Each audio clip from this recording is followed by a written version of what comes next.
अच्छी मीटिंग हुई। हालांकि ठंड के वक्त में जहाँ दूर दूर से लोग आते हैं उन्हें टाइम लगता है आने में भी, लेकिन उसके बावजूद भी भारी तादाद में हर जगह लोग। सर, आपने कल सुप्रीम कोर्ट में कहा था कि आपके सामने 2 ऑप्शन थे, या तो रिटायरमेंट ले लेने का या असेंबली में आने का। सर, आपने यहाँ सर आपने सियासी सफर शुरू किया, क्या इंतखाबात से जुड़ा हुआ ये है रियासत में आपका? इंतखाबात से कोई जुड़ा नहीं। मैंने कहा ना कि पिछले 2.5-3 साल से, जब से मौसली 4 साल से जब गवर्नर रूल हुआ तब से ही सिस्टम बिगड़ गया, और 2.5 साल पहले जब स्टेट को तोड़ दिया गया था तो 1 साल तो कोई किसी लीडर का बाहर निकलना ही बंद किया था। 16,500 के करीब तो वादी में लोग बंद हुए थे, और इधर भी बीर पंचाल से भी, चिनाब वैली से भी, जम्मू से भी लोग बंद थे। और फिर वो अभी 1 साल खत्म हुआ ही नहीं था पाबंदी का, तो कोविड ने पकड़ दिया पूरी दुनिया को अपनी चपेट में। तो अब ये गैप मिला थोड़ा कोविड से हट के, तो इसमें तमाम पार्टियां निकल रही हैं, और मुझे बहुत अच्छा लगता है कि सब पार्टियां लोगों के पास जाए।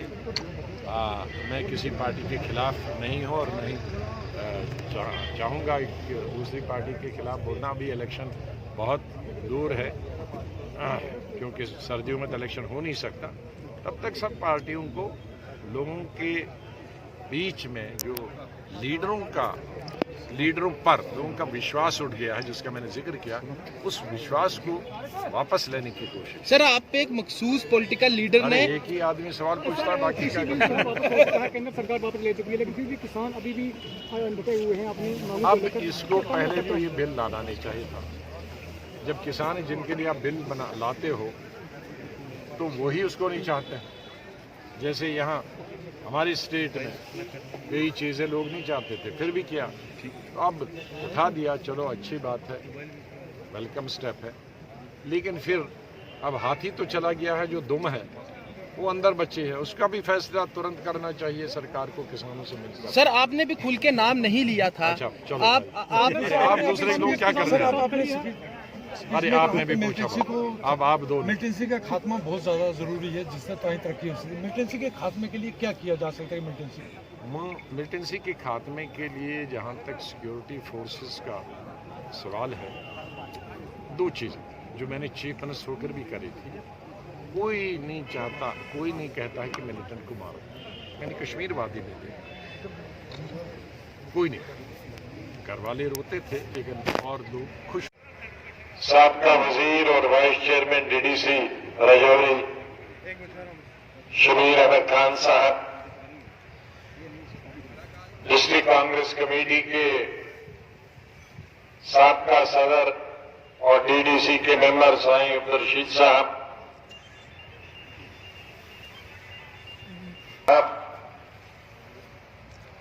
म्युनिसिपल कमेटी ठंडा मंडी के सदर शकील अहमद मीर साहब और वहां के सभी काउंसलर साहिबान,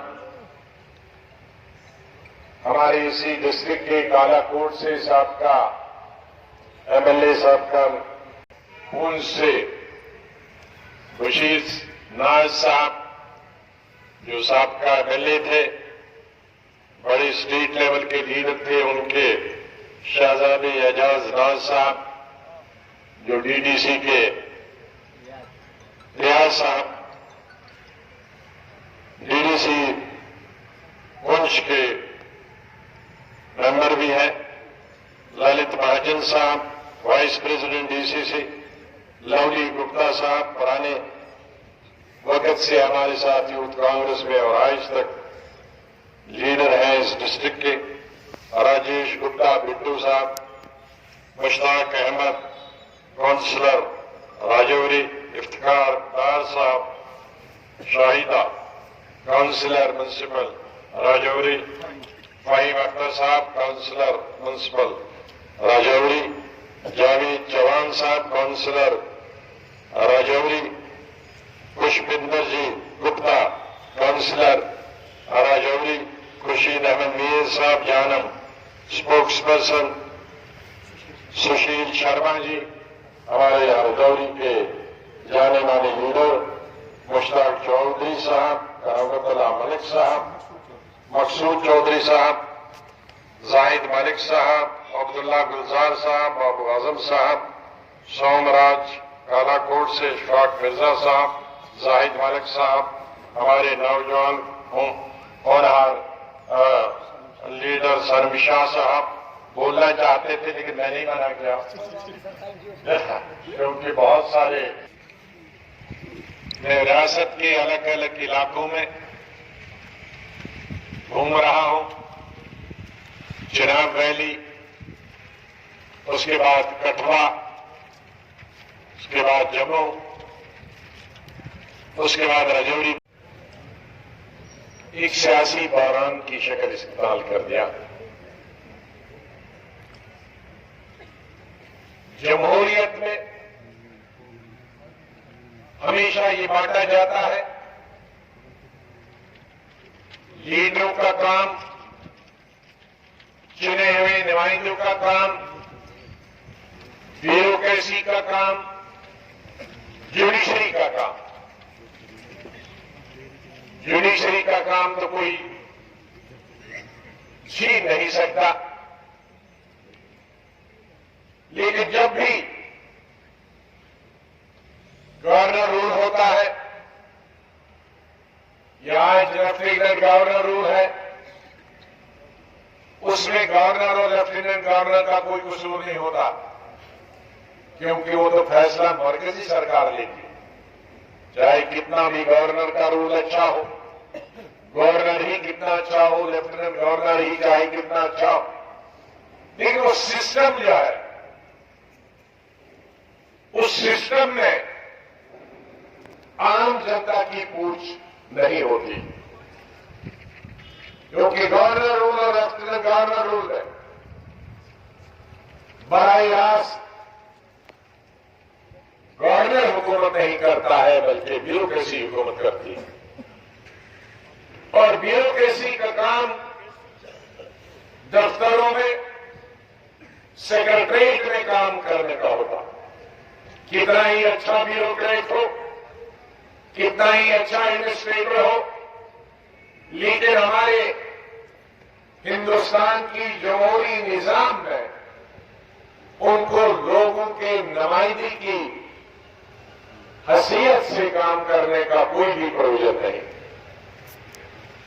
उनको अपना जो सियासी हुकूमत बरसर इक़्तिदार हो,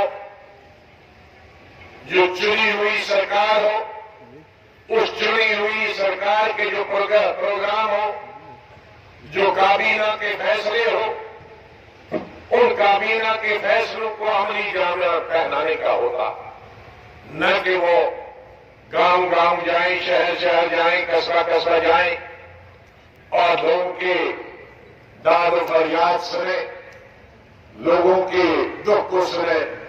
इसका जमहूरी निजाम में कोई जगह नहीं। उनका काम है सेक्रेटरीट में कर। लेकिन गुज़श्ता 4 वर्षों से जब से गवर्नर रूल और लेफ्टिनेंट गवर्नर रूल रहा, इसलिए वो आवाम को भुगतना पड़ता। इसलिए आने वाले इलेक्शन में, जब भी इलेक्शन हो, 3 महीने में हो, 4 महीने में हो, 6 महीने में हो, इस दफा मैं अपील करता हूं सभी लोगों से, चाहे वो किसी भी धर्म के हों, किसी भी जात के हों, किसी भी इलाके के हों, किसी की फिरके के हों, उनको बड़ा सोच समझ के वोट देना होगा। इन 70 सालों में आपने बारी बारी सब पार्टी को पढ़ा। आपने नेशनल कॉन्फ्रेंस की कई बार नहीं, कई दौर देखे, कई दौर देखे। आपने पीडीपी भी कई दौर देखे, कांग्रेस के साथ मिलकर, बीजेपी के साथ मिलकर। आपने कांग्रेस का हमारा छोटा सा दौर 2.5 साल का देखा। आपने गवर्नर और रूल देखे, और इस जिंदगी में जो कभी देखा नहीं था, जिसका सपना भी नहीं था,